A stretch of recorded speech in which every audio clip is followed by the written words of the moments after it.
I'm Gita Selli. I'm Manager of Talent Acquisition at Loadsmart. We are a logistics tech company based in the US, working in the US, so that's my market.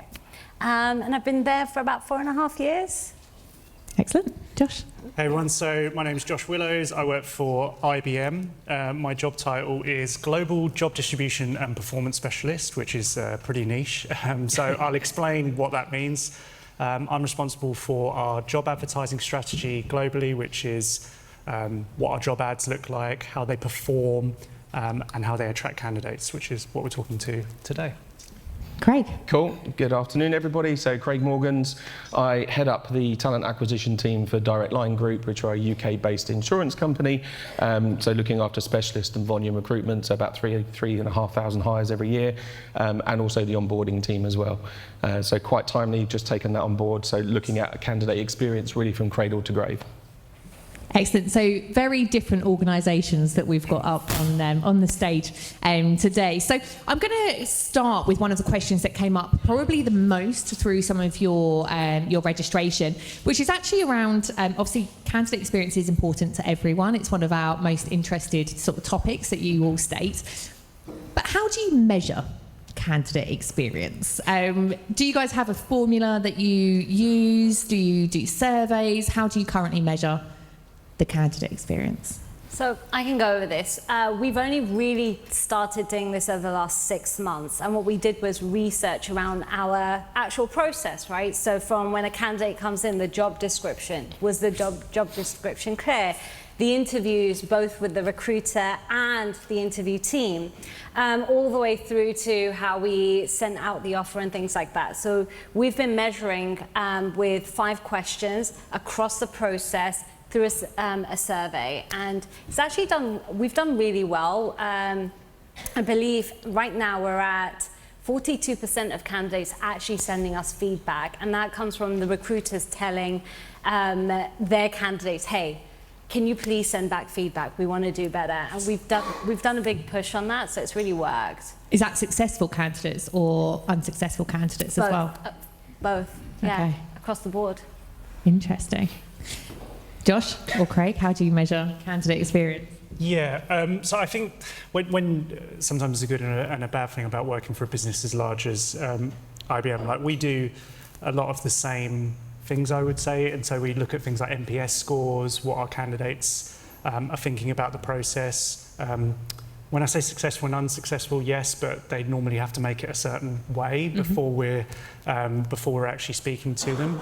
So I think that's an element of it. The other things that we try to measure, because I do think there's usually like a confirmation bias in that, is actually like how are our candidates engaged in other areas of the process. So some good indicators for us are we do things like job alerts to candidates that have applied in the past. We look to see and we monitor very closely, are they actually re-engaging with our brand? Now it's quite indirect, but to us, if we've done a good job and that candidate's had a good experience, they're going to be likely to want to apply to a job again. So we kind of try and look at it more holistically of, yes, the kind of NPS scores and things like that are always going to be the bedrock of it, but what are the other areas that are a bit more indirect that influence it? Similar. So we've recently gone through a lot of work on our EVP and employer brand, and we launched a new careers website last year. Previously to that, I've only been with the company a short period of time, but we didn't have any metrics or data. So we've implemented a candidate survey on the careers website to make sure that people, as soon as they hit and experience our brand from the first instance, they get that survey. And it's not just about their experience, it's about DE&I, it's about brand perception, as well as the ease and the automation that they're using at that moment in time. So that's stage 1. We're then looking to build in almost a bit of a Ron Seal question, so when they join the organisation, asking them the same types of questions to then see if our brand and our employer brand EVP lives up to reality, and then another one longer term, sort of 12, 18 months down the line. But candidate experience for me isn't just about those little interactions, it's further back in that process. So we look at things on our Google Analytics, and the big thing about candidate experience is dwell time on your careers website, bounce rate on your careers website. They all tell you individual parts of that journey and how candidates are experiencing and whether they're liking that process or the engagement or not. So we measure all of those metrics as well. Okay, so lots of different data points. Absolutely. It tells you the whole story. And actually it gives us a lot of information to then go back. And one of the reasons that we actually turned on the careers website so quickly last year is because the data was telling us such a poor story. It's telling us a better one now. There's still some work to do, but it just arms you with so much more information and data that you can have conversations, strategic conversations with. And get buy-in as well, which Absolutely. is obviously a massive challenge. Yeah. And I know when we were chatting the other day as well, we were talking around the different journeys. Obviously, we talked about different touch points, career sites, you know, the surveys, etc. How do you flex your model for different candidates and different candidate pools? Because if you're working in tech, it's very different to working in sort of high volume, for example. What's your process there? Is it just one size fits all, or...? Do you want me to jump straight in with that? Yeah. Go for it. So we've termed it as part of our EVP and brand research a graphic equalizer. So we've done 12 months of research, insight, validation, etc. And we've got to the overarching employer brand, which is great for everybody who's looking at DLG as a potential employer. What it didn't tell us is what somebody in pricing and underwriting wanted and what their passions, drivers, motivators, as well as turn-offs are, as same as contact center, tech and data. So we're taking it right down to that granular level now. So we've done some great work with our engineering function. So we've got our EVP and now we're doing tactical value propositions. And what that will allow me and my team to do is then say, right, this is the stuff that we need to dial up for that population based on candidate personas. Coming back to, I think, Adam's presentation earlier, you know, where they operate, where they consume social media, where they consume you know, stuff outside of work, so we can start targeting them on those populations as well. Yeah. I think yes, you have to do some element of like personalisation. It would be crazy not to, and every candidate is different, but there's actually, I would say, like identify groups. I think often when I hear that articulated, people are talking about like the difference between Gen Z versus a baby boomer or whatever it might be. We tend to focus that more in terms of skills, I would say, than like age demographics, because we find usually you have more in common in the skill set than you perhaps do. So let me explain that better.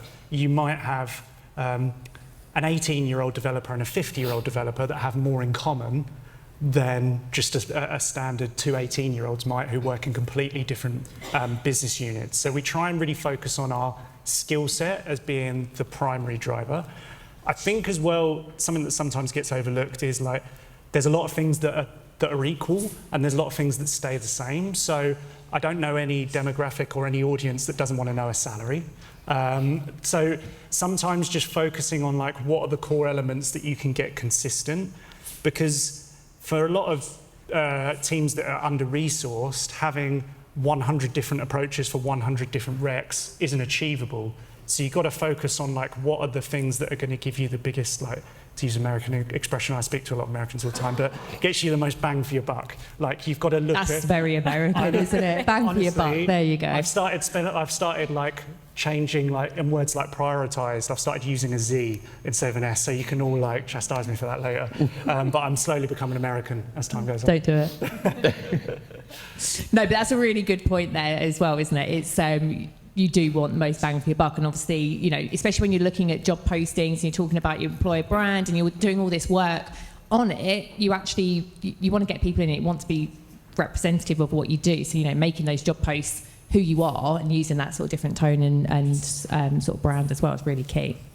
Yeah, but I also think, I mean, we're automating so much, right? We're sending so many emails after email that you sometimes forget that executive group, or that, especially in this market, anyone that's a people leader or a VP, they want high touch, right? They want to know what's going on. Even if you've written in an email, they want that phone call, they want that touch. Whereas I feel like some of the high volume, they're okay with getting an email, or if they get a call, they're okay just checking what the voicemail is. So you can have a foundation that is pretty much the same all across, but you need to understand who needs to be high touch and where it's needed. Especially, I mean, you do high volume, right? You've got a lot of people you can reach that can do a certain role. They have that skill set. But if you're going after a demographic that is specific to one area, you have to then really woo them, right? It's like dating. You have to woo them, you have to go after them, you have to chase them a little bit. So I think that's very important there too. And to add to your point, I think the thing that's really consistent, however you communicate, is like where you can, the personalization element. So personalization can just be, rather than a generic email saying, thank you for your application, Josh. That would be like the simplest level of personalization. But to other people, that might actually be a phone call. It's like about making them feel important in that process. Often I think a lot of the time, the company is almost like, when we talk about these things, it's like almost like the company is the most important.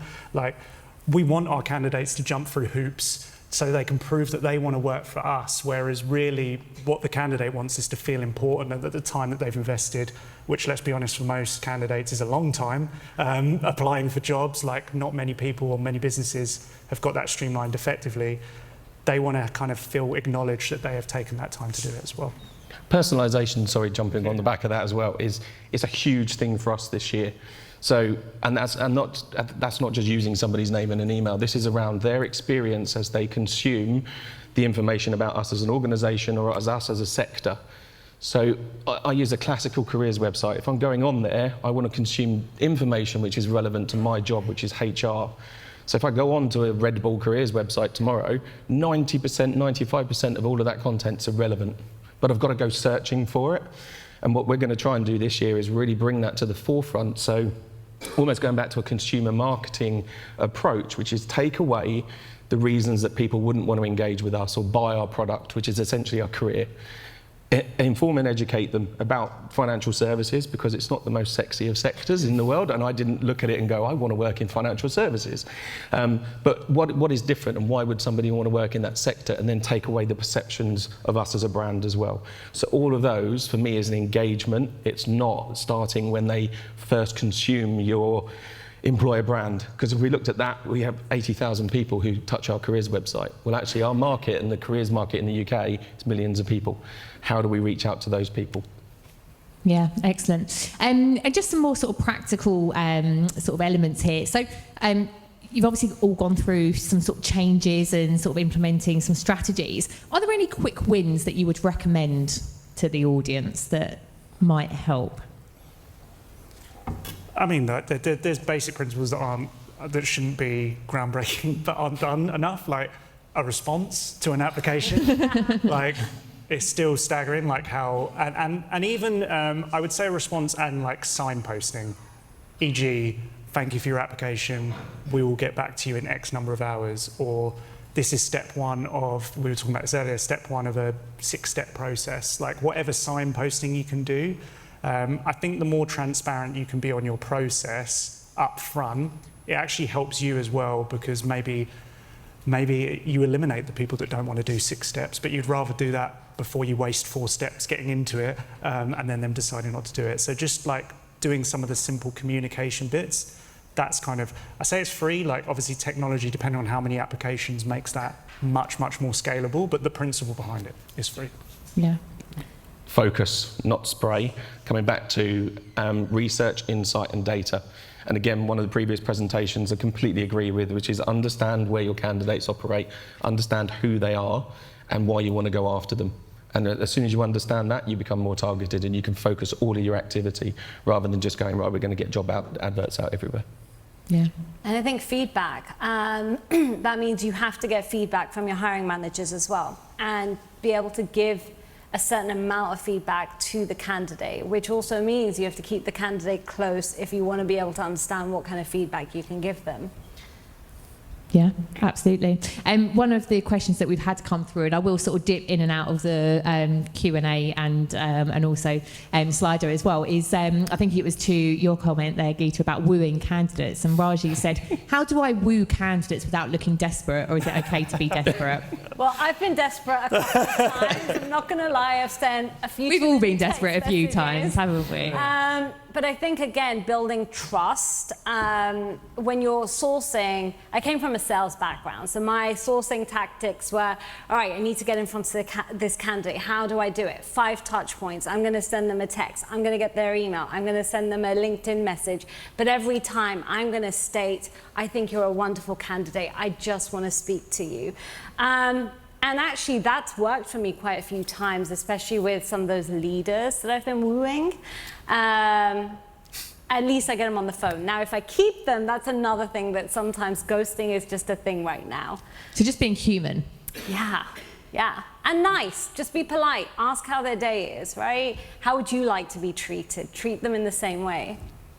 Excellent, thank you. And then some of these sort of longer term wins, Craig, I know you obviously mentioned you've gone through a whole sort of EVP and employer brand refresh. That's obviously a longer term sort of gain. It takes more work, it takes more effort, never really finishes. Are there any sort of key projects, key areas that you think actually they're not going to be overnight steps, but actually by investing in these kind of areas, you're going to make real improvements in candidate experience? So I think I've mentioned the one that we looked at immediately because of the data that was telling us was our careers website. And that was, again, it's not an immediate overnight, you're going to do it in a week, but it was a very quick 12-week process. And immediately we turned bounce rate of almost close to 70% of candidates who were hitting, not interacting with our careers website, all the way down to 17%. So that was a major, major thing for us. And it went against all of my values, because if I do something like that, I want to do it properly and I want to do it gold-plated and it has to be right. And actually it was, no, this needs to be fixed very quickly. So I think just be guided by the data and what the MI is telling you about those fixes. Yeah.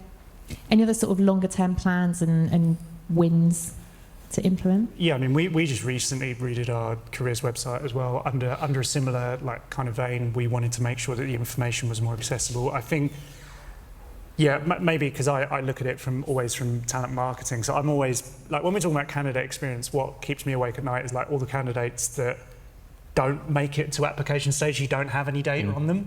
And there's probably, I don't even know, 100x, 1000x times the number of candidates that we never even really get to pull data from. So I think longer term projects of like getting the candidates in at that first point so that you can do more with them when they come in. I thought your point was really interesting, Gita, by the way, about the 5 touch points. Like in our sales organization at IBM, like they have this mantra that you've got to do 10 touch points with a with a customer before they buy. But with a candidate, they expect them to just see the name IBM and apply. It's like we don't necessarily translate those same things that we know from a customer experience. Like if we call them a customer, that's what the candidate is. We don't necessarily always translate that into recruitment. So I think that's a big area. I think to your point around like brand perception, those are always a long-term play, and I think those are a really difficult sell. I think most businesses have the same thing where demand is there's such a short runway that by the time we know what the demand is, it's already like we need to hire these people, and that's why we get in this like hamster wheel of constantly we need to advertise to active candidates. I think having a longer-term strategy around how you interact with passive candidates is what every business wants, but it's such a challenge to say, hey, we're going to invest X amount here, and you're not going to see anything for 6 months. That's quite scary when we've got targets to hit and so on and so forth. So I think that's another, particularly it sounds like from your perspective, and when you talk about breaking down like those finance barriers or the perception around finance, maybe that's something that from a candidate experience like needs to be addressed. But it's such a long-term project to do it again. We were actually having a really good conversation on one of the tables over there around, again, the MI data, but this whole thing around just running around trying to fill job recs today and putting out fires and never having that future focus on what does the organisation actually want to achieve longer term, strategically wise, what's the tech stack they're going to be looking at, what does that fundamentally mean for the talent that we need in 6 to 12 months to 18 months, and then translating that into a workforce plan. But then getting the business to buy into, well, actually, you can buy some of it, that's why we're here, but you're going to have to grow some of it, which is future and emerging careers, and then we'll borrow some from the business and maybe contractors. Once you nail that piece, you have a much clearer view. But again, we've plugged into some analytics from a market perspective, especially from a D&I lens, etc., to tell us where these people operate. are they in the marketplace? Is there diverse talent pools in certain areas of the marketplace, which again guides me and my team in terms of strategically what can we deliver, what targets should we set ourselves, aspire to, and actually what should we dial back? Because it just doesn't exist today. And maybe like a specific example of like, I'll tie this into candidate experience, but like when we talk about tech talent for anyone who's recruiting in that industry, which I'm sure a lot of people are, so like an example where we did something different that was a longer term play where we weren't even expecting anything was we set up, some of our developers, they set up gaming communities on like Discord. They understood that that's where, to go back to the point earlier, that's where our developers lived in their time outside of work. And they managed to actually establish, like from candidates who previously applied for jobs, we got them as part of the community. New candidates were invited in just to speak to other people who work at IBM. And through gaming, actually managed to get some really good quality hires come through. And these are like large agency fees that we would have been paying. So that could be an example. Yeah. Nice. I mean, I think that's a great example when you can get people involved at your company and they're not even at your company with gaming. I mean, it's a great. I thought that was a great idea, and I'm taking that back to our company. Cool. I think it's really cool. Yeah. Stolen. There you go. Excellent. And actually, that brings us on to a couple of the questions that I've seen sort of flick up at the bottom. Is just around those sort of developing talent pools and perhaps silver medalists, those passive candidates as well. So I'm kind of merging a lot of questions into one of them. What are your thoughts on engaging talent pools and keeping those silver medalists warm? Do you use a CRM? Have you got talent pools? How do you guys work that?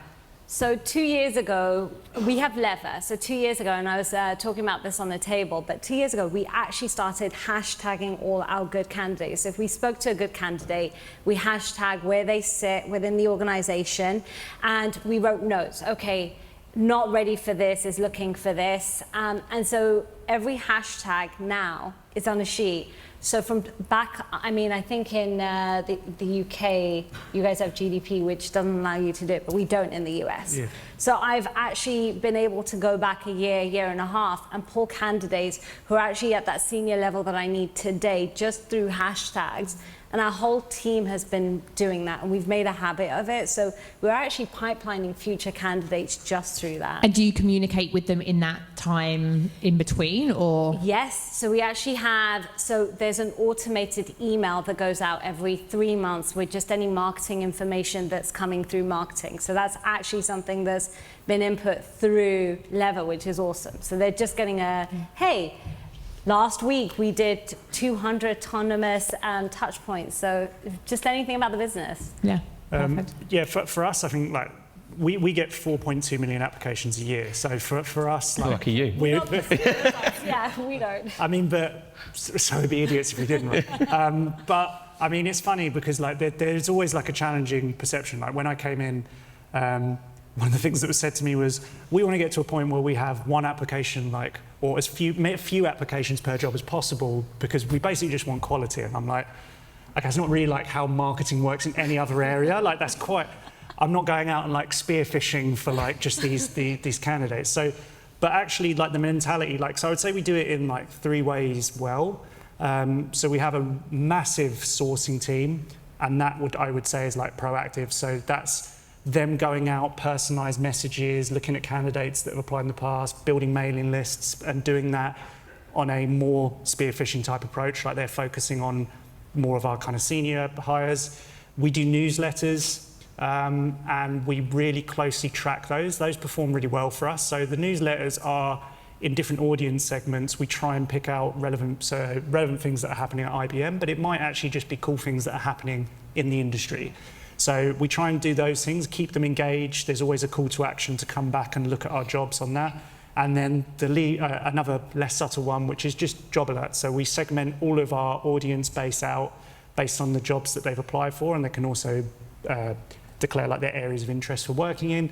And then when new jobs come up, if they match the criteria, we send them out that job. And those as well perform really well for us in terms of like our unsubscribe rates are tiny.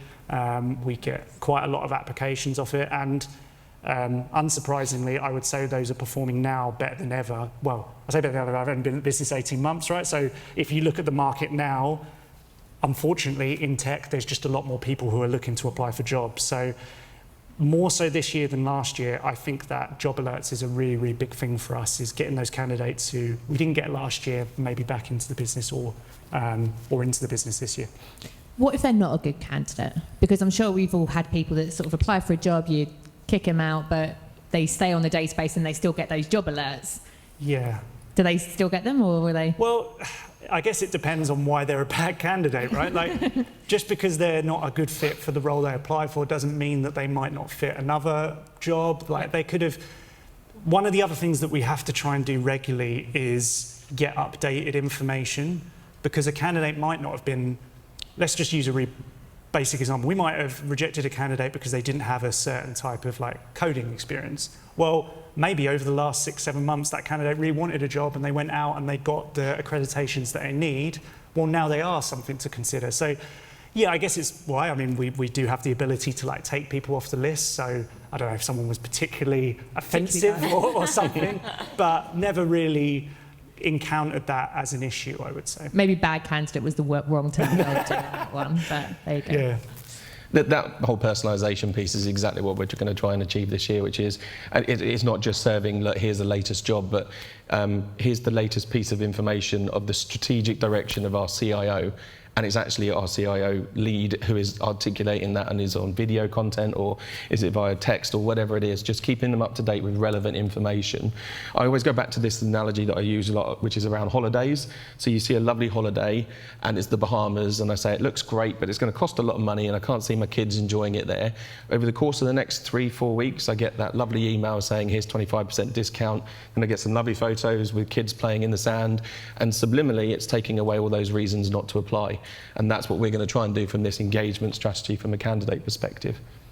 Excellent. This leads me quite nicely as well. So there's been a couple of sort of questions around automation and sort of technology as well. So there is a lot of automation. You've obviously all mentioned a certain amount of tools and technologies. Where's the limit? How much should you automate? Do you need the high touch? The particular question is, with so much automation, what can be done to minimise the fraudulent, exaggerated or bogus applications that sometimes get through? That's a good question. So I'm going to be very open and honest and actually say, as an organisation, from our volume recruitment perspective, we've gone too far. We've got a very cold, faceless recruitment process at the moment, which is now, when you start interrogating some of the data, is the reason that we're struggling to recruit call centre reps. So you get a video interview and you get a situational judgment test. You don't see, hear, or experience anything from DLG until the final stage. Back to your point earlier, it's all about, we're good, come and join us. Well, actually, no, there has to be this two-way promise. How do we articulate that, and this is something we're absolutely looking at the moment. Yeah, I think we have definitely, again, being open. I don't think this is specific to us. I think maybe I'm looking at this from an old school perspective, but there's so much now behind a keyboard that it's difficult to identify. Are you actually? Sometimes we don't even know if we are speaking to a person or not, or it's automated. There's a very fine line between it. So now, it's not realistic sometimes to say we need to phone call every candidate and get all the information and so on and so forth. So I think you have got to be selective with it. I think you have to take the rough with the smooth, and look, all our candidates have to be interviewed at some point before they come in. So when we talk about things like bogus applications, it's going to be sifted out, but equally there's going to be good ones that get quite far down the line. You've got to take it's kind of collateral damage, I would say, because you can't go in and qualify everything too much and end up not being able to serve as many people. That's where the automation kind of comes in. But I think it's a balancing act that it's evolving day in, day out. It's completely evolving, and we'll always go a bit far one way and then we'll self-correct and keep coming back. The candidate behaviour that I've seen, and I've been in recruitment too long, I'm not going to articulate how many years, I've never had the amount of feedback that I've had from candidates emailing, or with our chatbot around candidate feedback, coming back to that piece, of the system's made a decision, can you relook at my application? Yeah. So there's this massive perception out there in the marketplace that it is just computers making decisions on people's recruitment processes, which I think is wrong. There's a place and there's a time for it, but I think we are running the risk of going too far. Yeah. And we're lucky enough that we're young enough, we're learning from your experiences already, right? We're looking at our process, and we're looking at more so what can we make simpler for the recruiter on the back end, as opposed to them stopping the conversation with a candidate, right? Where's the paperwork we can take away, allowing the recruiters to actually be people and talk to people? So that's been a key thing for us. But again, we don't have as many people coming to us as you guys. I don't think many people have the same amount as Josh does, to be fair. But I think probably we already said it, it's personalisation. Like, however you can do that, it's going to be different. Like, your exec hiring personalisation should be different to volume hiring, just because it's not practical to do that at every single level. So, yeah. And obviously, Gita, you're at a slightly different stage where obviously you were a startup that's gone through scale up. So it's looking at those processes and how to make them scalable and make them sort of fit for purpose, not just now, but also in sort of 2 or 3 years' time as well. Yeah, excellent. Right, we're going to go through some of these Slido questions. So I'm going to step into my pen, which is a bit strange. Josh, do you include salary for the role in your adverts? What are the positives and dangers of doing so, in your opinion? Okay, we include salary on, I went through a huge project last year. It is not easy, but we got it on all US recs, which was actually a really big win. Now, anyone who is in talent marketing at IBM is completely on side with doing that globally. Everyone who is in compensation is completely on the other side of the coin, right? Because they are terrified at all our competitors seeing what we pay. I don't know how close people followed that movement. So basically, what kickstarted all of this was there was a few laws passed, but the most predominant one was in New York. It was passed as mandatory for all businesses that hire in that city or that state to display salaries. A lot of businesses have locations there. Now, what most businesses have done is they still only do it in New York and not in all their other US locations. But it caused like huge panic because the candidate market doesn't necessarily understand how that works. So companies were accused of gaming the system by putting things like 50 to 100K salary, where actually they're putting what their payment guidelines are. But candidates are like, no, you're doing a broad stroke approach to try and not really tell us what it is. So, yeah, there's got to be some sort of alignment there between compensation and between salary. So far, look, that only launched in November, but we're seeing positive effects from it. We're in some circumstances getting less candidates, but for the right reasons, in the sense that, like, in some areas we don't pay as much as our competitors, and at least we're qualifying those candidates out before we try and get to an interview and convince them and waste time and energy there, if that's the big motivation for them. So we see it's really positive in there. You can look at any job, like any job board wants you to put salary on there. So if you want to see information that backs that up, pretty much every job board has done their own piece of research which proves this. But I would say the biggest areas that you win in, based on most data, is actually what most companies want, which is areas such as like diversity. So I think in most areas, and I'm very conscious that I am a white male speaking about this, but I am trying to understand that, and I've spoke to a lot of people and looked into this in a lot of different areas, but that word transparency is really the key. In a lot of underrepresented areas, they don't feel like they get perhaps a fair crack of the whip compared to certain other people. So being transparent and saying this is what we pay for everyone takes one barrier just straight off the table. So it really helps to encourage applications in those areas. So yes, we do it in the US. I would love to do it globally. I think we'll be there. Excellent. Gita, do you, obviously being US based as well, do you? We're still being very cheeky. We've just said that Are you going 50 to 100? Well, we're actually just saying that we're not hiring in New York, LA, and Colorado, which is where you have to state how much the salary is. However, that's applications. You can still hunt candidates. So there's a fine line, and we're sort of trotting on the fine line until we're told we have to do it. And is that because compensation is competitors, or is it a business decision? Well, we don't pay, our competitors actually pay more than us. Okay. We have stock options, which makes us exciting, but I think once they get on a call with us or one of our team, they get excited. But I think that's been one of our key things. Yeah. What about direct line?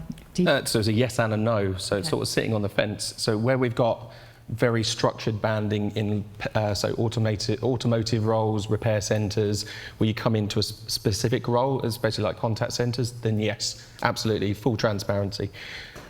When you look at specialist recruitment in some of the other areas like pricing and underwriting, our bands are quite wide, and we purposely do that because actually somebody who's just qualified in pricing and underwriting is a very different candidate to who someone who's got 20 years. So we need to flex that banding, so that's dependent on experience. Yeah. Just by a quick show of hands, do you put salaries on job ads up for yes? Okay. Yeah. Probably about 20-30% maybe? Thank you for that, by the way. Thank you.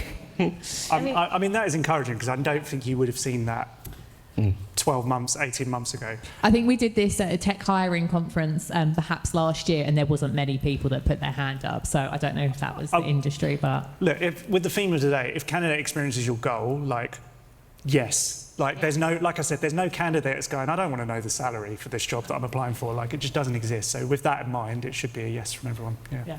Excellent. Next question I'm going to go for, and then I'm just going to do sort of a little bit of a wrap up, is in your experience, what's enough feedback and how do you go about providing it at each stage for both successful and unsuccessful candidates? That's a really good question. Is it short and snappy? Do you a bit more of a phone call, or does it depend on who it is? So I'll go first, but like essentially it's always a phone call, right? I think you want to give just enough information. You have to know the candidate, right? If it's junior candidates, it's a case of it's either going to be one thing or another. You can give generic feedback.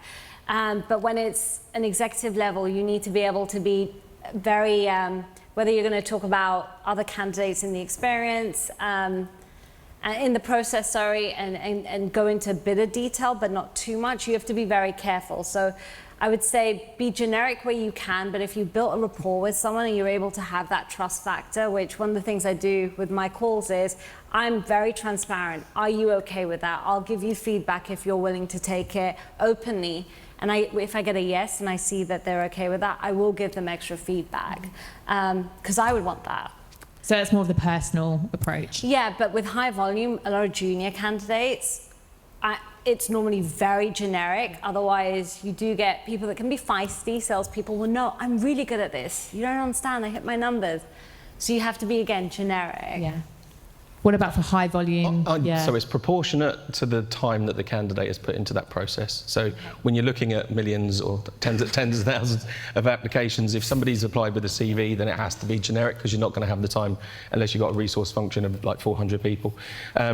But I've built a virtual reality 360 world candidate experience where a candidate had to put half an hour effort into it.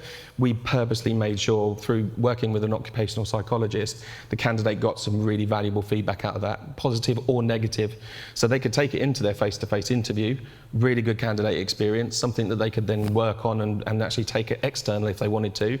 Or if it was a silver medalist, here's stuff to go away and work on. And that was very personalised to the candidate because they'd put that 30 minutes in. Yeah. Exec search at the senior hire, absolutely face-to-face feedback. And we make sure in our hiring manager training that everybody has that as a clear, if you're involved in an interview process, you are giving feedback. Maybe a boring, I say boring answer. I would love for everything to be really bespoke and like flexible and tailored. Like for large businesses, I'll speak for us, like we have to have some reasonably like firm guidelines around that. So for example, like we're going to have to put that in writing because we don't want to get into like this was said on a call and there's no document of that type of thing. And then it's like when you put something in writing, you've got to be careful what you put. Yeah.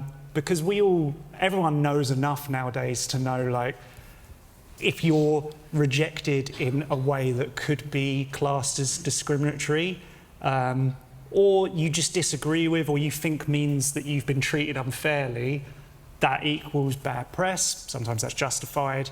But so I worry, look, I don't read every bit of feedback that we give out, But I think I worry for large organisations, it runs the risk of becoming very bland because we are trying not to compromise ourselves. Yeah. Yeah. Which is a balance, isn't it? Which is tricky. Yeah. We are out of time. I told you the 40 minutes would absolutely fly by.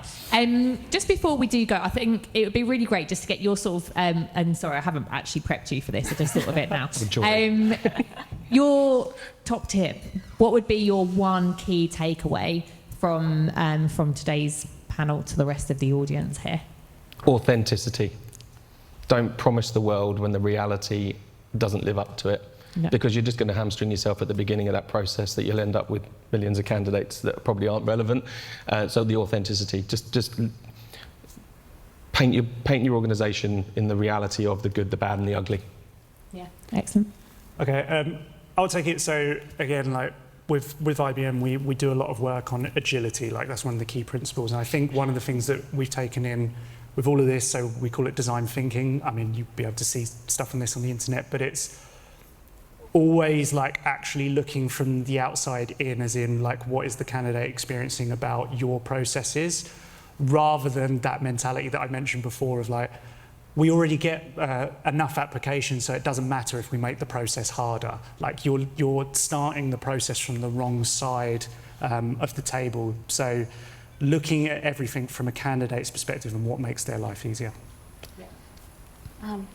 I mean, my biggest takeaway is learn what didn't go well at their companies so that we can do something better. So obviously with the high volume, really tailoring the automation there, I think that's key as well. Because I think my team right now is like, what can we automate? And I'm like, all right, slow down. So yeah. Absolutely.